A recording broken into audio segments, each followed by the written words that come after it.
പണിയറിയുന്ന ഒരുത്തന് ഓപ്പോസിറ്റ് കളിക്കാനുണ്ടെങ്കിൽ ഗോളടിക്കാൻ വരുന്നവർക്ക് എളുപ്പത്തിൽ കാര്യങ്ങൾ നടത്തിക്കൊണ്ട് പോകാൻ പറ്റത്തില്ല. അത്തരത്തിൽ പണിയറിയാവുന്ന ഒരു മികച്ച പണിക്കാരനെ തന്നെ മുംബൈ സിറ്റി എഫ് സി തങ്ങളുടെ പ്രതിരോധ കോട്ടയിലേക്ക് കൊണ്ടുവന്നു.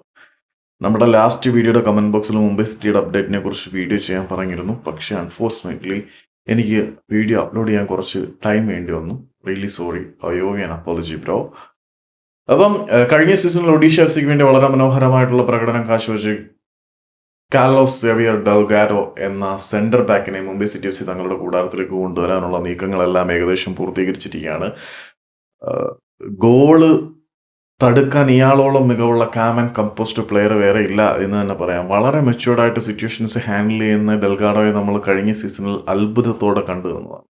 കേരള ബ്ലാസ്റ്റേഴ്സിന്റെ പഴയ സെൻട്രക് ഹേംബ്രത്തും ആരൺ ഹ്യൂസും ഒക്കെ തന്നെ ആ ഒരു പ്രതീതി ഒഡീഷയ്ക്ക് ഉണ്ടാക്കിയെടുക്കാൻ ഈ ഒരു താരത്തിനെ കൊണ്ട് കഴിഞ്ഞു. ഒഡീഷയ്ക്ക് കഴിഞ്ഞ സീസണിൽ എടുത്തു പറയാൻ വലുതായിട്ട് എന്തെങ്കിലും ഉണ്ടോ എന്ന് ചോദിച്ചു കഴിഞ്ഞാൽ ഇതിൽ ഏറ്റവും പ്രധാനപ്പെട്ടത് കാർലോസ് ഡെൽഗാഡോയുടെ ആ ഒരു മികച്ച പ്രതിരോധ പ്രകടനം തന്നെയാണ്. ആ സൂപ്പർ താരത്തിനെ മുംബൈ സിറ്റി എഫ് സി തങ്ങളുടെ കൂടാരത്തിലേക്ക് കൊണ്ടുവരുമ്പോൾ മുംബൈ സിറ്റി തങ്ങളുടെ മുന്നേറ്റ നിലയിലേക്കുള്ള അഡീഷനുകൾ വളരെ നേരത്തെ തന്നെ കംപ്ലീറ്റ് ചെയ്യുന്നുണ്ട്. അതിൻ്റെ കൂടെ പ്രതിരോധത്തിലും ഈ ഒരു സ്പാനിഷ് കാളക്കുറ്റനെ കൊണ്ടുവരുമ്പോൾ അടുത്ത സീസണിൽ മുംബൈയുടെ പ്രതിരോധം മറികടന്ന് ഗോൾ അടിക്കുക എന്ന് പറഞ്ഞാൽ അത്ര എളുപ്പമുള്ള കാര്യമായിരിക്കത്തില്ല.